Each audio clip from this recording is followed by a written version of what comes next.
بيظهر على سطح الأرض التواءات لا هيحصل لها عملية انكسار، ودي بنسميها حركات انكسارية. التجمعات الرملية دي محدش راح عملها بإيديه، دي ناتجة عن نشاط الرياح. الأطلس دي من الحاجات الأساسية تستخدم كطرق للمواصلات. السلام عليكم ورحمة الله وبركاته. سنة تانية إعدادي. النهاردة إن شاء الله هنتكلم عن الدرس الثاني، تضاريس وطننا العربي. وقبل ما نتكلم عن أمثلة التضاريس اللي هي بتتمثل في الجبال والهضاب والسهول، هنتكلم الأول عن عوامل تشكيل سطح الوطن العربي. زي ما حضرتك عرفت في منهج أولى إعدادي كده إن عوامل تشكيل سطح الأرض بتتمثل في عوامل باطنية وعوامل خارجية. بالنسبة بقى للعوامل الباطنية بتتمثل في الحركات الالتوائية والحركات الانكسارية والثورانات البركانية.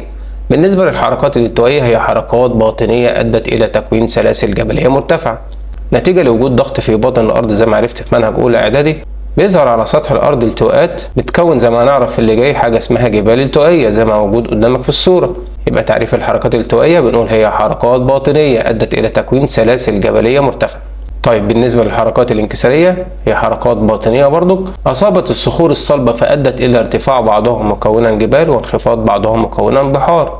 طيب الجبال الالتوائية الناتجة عن الحركات الالتوائية بيبقى نوع الحجر كده عند الضغط بيحصل له عملية التواء زي ما واضح قدامك في الصورة. طيب لو الصخور بقى صلبة، الصخور الصلبة هتلتوي زي الصورة اللي فوق؟ لا، هيحصل لها عملية انكسار ودي بنسميها حركات انكسارية. جزء من سطح الأرض هينخفض أو بنسميه بالبلدي كده هيهبط، هينتج عنه تكون بحار. أما الجزء اللي هيرتفع هيكون جبال. يبقى الحركات الانكسارية هي حركات باطنية أصابت الصخور الصلبة فأدت إلى ارتفاع بعضها مكونا جبال وانخفاض بعضها مكونا بحار. بالنسبة بقى للثورانات البركانية أو اللي هي البراكين، الثورانات البركانية هي التي أدت إلى ظهور الجبال والهضاب البركانية زي عندنا هضبة اليمن. عندي بالنسبة للعوامل الخارجية بتشمل التعرية المائية والتعرية الهوائية. بالنسبة للتعرية المائية واللي بنقول عليها النهرية والبحرية هي نحت الماء للصخور ونقلها وإرسالها وينتج عنها أشكال سطح متعددة زي دلات الأنهار والشواطئ زي ما واضح قدامك في الصورة. عندي التعرية الهوائية هي نحت الرياح للصخور ونقلها وإرسالها وينتج عنها أشكال متعددة مثل الكثبان الرملية زي ما واضح قدامك في الصورة. أكيد التجمعات الرملية دي محدش راح عملها بإيديه، دي ناتجة عن نشاط الرياح. وتعريف التعرية المائية والتعرية الهوائية الاتنين يعتبر زي بعض، بس في التعرية المائية بنقول نحت الماء للصخور والتعرية الهوائية بنقول نحت الرياح للصخور. ما النتائج المترتبة على التعرية المائية؟ تكون دلات الأنهار والشواطئ. طيب ما النتائج المترتبة على التعرية الهوائية؟ تكون الكثبان الرملية. عندي بقى بالنسبة لأول حاجة كده في تضاريس الوطن العربي الجبال بتنقسم في الوطن العربي إلى جبال التوائية وجبال انكسارية. زي ما لسه قايلين الحركات الالتوائية بينتج عنها جبال أو سلاسل جبلية مرتفعة فبنسميها جبال التوائية، وبالنسبة للجبال التي تنشأ نتيجة حدوث انكسارات فبنسميها جبال انكسارية. طيب من أمثلة الجبال التوائية عندي أول جبال هنبدأ بيها موجودة في تونس والجزائر والمغرب في الجناح الأفريقي. رقم واحد اللي هي جبال أطلس.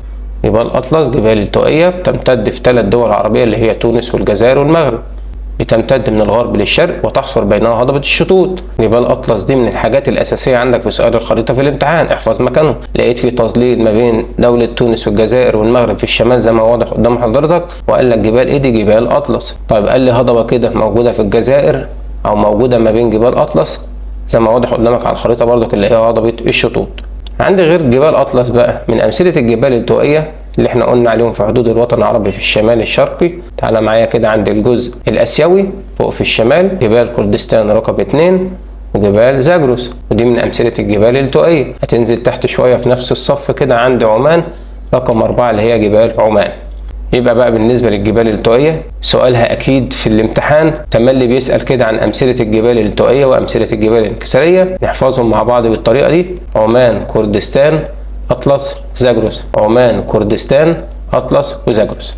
ده بالنسبة للجبال التوائية. طب بالنسبة للجبال الانكسارية عندنا جبال بتمتد في مصر والسودان عارفينها من منهج ابتدائي اللي هي جبال البحر الأحمر رقم 5، ومعروفة في مصر والسودان بنفس الاسم جبال البحر الأحمر. لكن عندي في دولة السعودية تعرف جبال الحجاز اللي هي رقم 6، تبقى فوق شوية تحت شوية كده قريبة من اليمن اللي هي جبال عسير رقم 7. يبقى من ضمن الأسئلة المهمة برضو تعرف جبال البحر الأحمر في مصر والسودان باسم جبال البحر الأحمر زي ما هي، لكن في السعودية لها اسمين: جبال الحجاز وجبال عسير. طيب بالنسبة لجبال البحر الأحمر في دولة اليمن ليها نفس اسم الدولة كده، بتعرف بمرتفعات اليمن. رقم 8 اهي. طيب فوق شوية بقى في الشمال كده شرق البحر المتوسط عندي رقم 9 اللي هي جبال الشام. جبال الشام بتمتد على الساحل الشرقي للبحر المتوسط، وهي بتمتد بقى في دول كده اللي هي دول بلاد الشام زي فلسطين وسوريا ولبنان.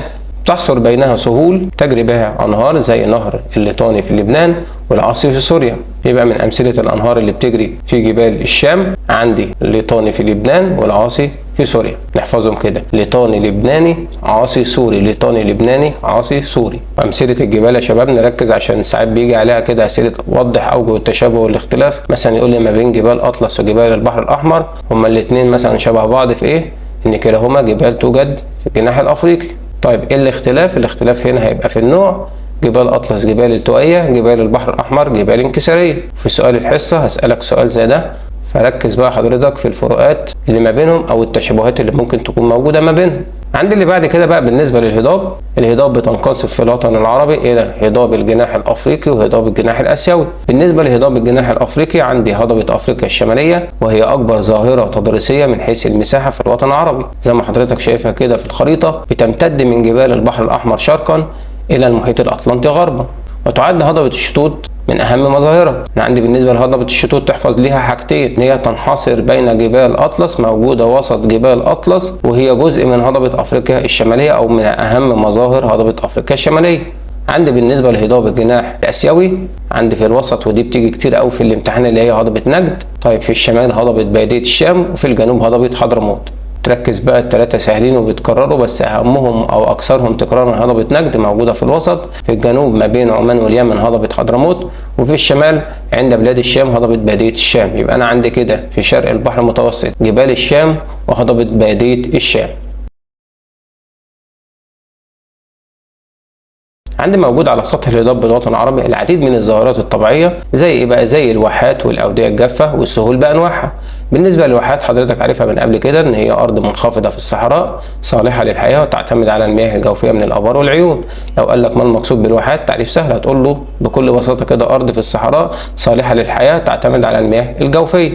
طيب بالنسبه لاهميه الواحات ممكن تيجي لي في شكل سؤال بما تفسر، واللي بما تفسر اهميه الواحات هنقول كده في الإجابة: لأن يوجد بها أراضي خصبة صالحة للزراعة، فلذلك يوجد بها سكان يعملوا بالزراعة وتربية الحيوانات. ومن أمثلة الواحات واحد سيوة في مصر، وواحة الكفرة في ليبيا. بتتكرر الأمثلة دي ركز فيها. سيوة أنت عارفها. طيب يجي يقول لك توجد واحة الكفرة فين بقى؟ في تونس ولا في الجزائر ولا في المغرب ولا القصة دي؟ لا، واحة الكفرة موجودة في ليبيا. بالنسبة للأودية الجافة تعرفها سهل، هي أودية كانت تجري بها مياه الأمطار قديما ثم جفت. ده بالنسبة للتعريف. طب بالنسبة للأهمية سؤالها مهم جدا وبيتكرر في الامتحان: بما تفسر أهمية الأودية الجافة. بنقول كده تستخدم كطرق للمواصلات ويسهل منها الحصول على المياه الجوفية. زي ما حضرتك كده شايف في الصورة، الطرق الصغيرة اللي بتبقى ما بين المرتفعات أو ما بين الجبال اللي هي الضيقة دي بيستغلوها كطرق. الأهمية التانية بقى للأودية الجافة زي ما لسه قايلين في التعريف، إن هي كان مياه أمطار ثم جفت، فمجرد كده ما يتم عمليات الحفر بيبقى سهل انك تحصل على المياه الجوفيه. طيب من امثلتها وادي العراقي في مصر. بالنسبه بقى لاخر حاجه عندي في التضاريس السهول، والسهول انواع: في سهول فيضيه، سهول ساحليه، سهول صحراويه. بالنسبه لتعريف السهول عموما بنقول كده ان هي اراضي ساحليه منبسطه من سطح اليابس او القارات تتميز باستواء سطحها. ممكن بقى نقول للتعريف بطريقه اسهل من كده. لو قال لي ما المقصود بالسهول هنقول ان هي اراضي مستويه من سطح اليابس، وخلاص على كده التعريف زي الفل. لو قال لي اكتب ما تشير وجابه لي بقى بالطريقه دي: اراضي ساحليه منبسطه من سطح اليابس ويتميز سطحها بالاستواء والقصه دي، هنقول له ده تعريف السهول. طيب بالنسبه بقى لاول نوع من انواع السهول اللي هي السهول الفيضيه، هي اراضي مستويه او شبه مستويه السطح كونتها الانهار عن طريق ترسيب المواد العالقه بمياهها على جانبي الانهار. طبعا برضو التعريف هنا تقيل شويه. لو قال لي هو ما المقصود بالسهول الفيضيه هنقول ان هي اراضي مستويه او شبه مستويه تتكون من رواسب الانهار. درجتك كامله. طب لو جابها لي بقى اكتب ما تشير وقال لي اراضي مستويه او شبه مستويه كونتها الانهار عن طريق ترسيب المواد العالقه والقصه دي كلها، وشفنا كلمه انهار تبقى دي على طول سهول فيضيه. طيب من مميزاتها ان تربتها خصبه صالحه للزراعه، لذلك يرتفع بها الكثافه السكانيه. بنقول كده بما تفسر ترتفع الكثافه السكانيه بمناطق السهول الفيضيه، هنقول لان تربتها خصبه صالحه لقيام الزراعه، زي سهول نهر النيل في مصر والسودان، وسهول نهري دجله والفرات في العراق. واحفظ اماكنهم على الخريطه. عند العراق كده لو سالنا على انهار هنقول له دجله والفرات. طبعا بقى بالنسبه للنهر اللي موجود في مصر والسودان حضرتك عارفه اللي هو نهر النيل. طب بالنسبة لآخر نوعين من أنواع السهول، عندي السهول الساحلية، هي أراضي مستوية أو شبه مستوية مختلفة الاتساع تمتد على سواحل البحار والمحيطات. ممكن نقول برضو التعريف بطريقة سهلة، لو جالي ما المقصود وقال لي ما المقصود بالسهول الساحلية، هنقول برضو هي أرض مستوية أو شبه مستوية توجد على سواحل البحار والمحيطات. طيب بالنسبة لمميزات السهول الساحلية، إنها متنوعة الموارد والاستخدامات، وبعضها صالح للزراعة زي سهول البحر المتوسط، أو مليء بالثروات المعدنية ومصادر الطاقة مثل سهول البحر الأحمر الخليج العربي. لو قال لي بما تفسر أهمية السهول الساحلية، هنقول أنها هامة لأنها متنوعة الموارد، بعضها صالح للزراعة والبعض الآخر يوجد به معادن ومصادر طاقة. الإجابة بطريقة سهلة أهو. وتفرق بقى حضرتك عشان الأمثلة دي بتيجي كتير أوي في الامتحان، يقول لك من أمثلة السهول الساحلية الصالحة للزراعة نقول له سهول البحر المتوسط. طيب تعد مصدر للمعادن ومصادر الطاقة، هنقول له البحر الأحمر أو الخليج العربي. بالنسبة للسهول الصحراوية بنقول سهول كونتها الرياح عن طريق النحت والإرساب، وممكن تكون بقى سهول صخرية كده مجموعة صخور أو إرسابات رملية. طبعا السهول الصحراوية دي اللي هي الصحراء، والصحراء زي ما حضرتك عارف كده يا إما يبقى فيها صخور يا إما تبقى عبارة عن رمل، فده معنى كلمة سهول صخرية أو إرسابات رملية. بالنسبة لسؤال الدرس، حدد أوجه التشابه بين جبال أطلس وجبال الشام. اكتب إجابتك بقى في كومنت، ويا ريت يا شباب تهتموا بموضوع الكومنتات عشان الفيديو يتعرض على ناس أكتر وإن شاء الله الكل يستفاد. كده يا شباب أكون خلصت درس النهاردة، أتمنى تكونوا استفدتوا، ويا ريت يا شباب تدعموني باشتراك في القناة ولايك للفيديو، وتعرفوا أصحابكم بالقناة، وإن شاء الله الكل يستفاد وتكونوا سبب لنجاح القناة إن شاء الله. والسلام عليكم ورحمة الله وبركاته.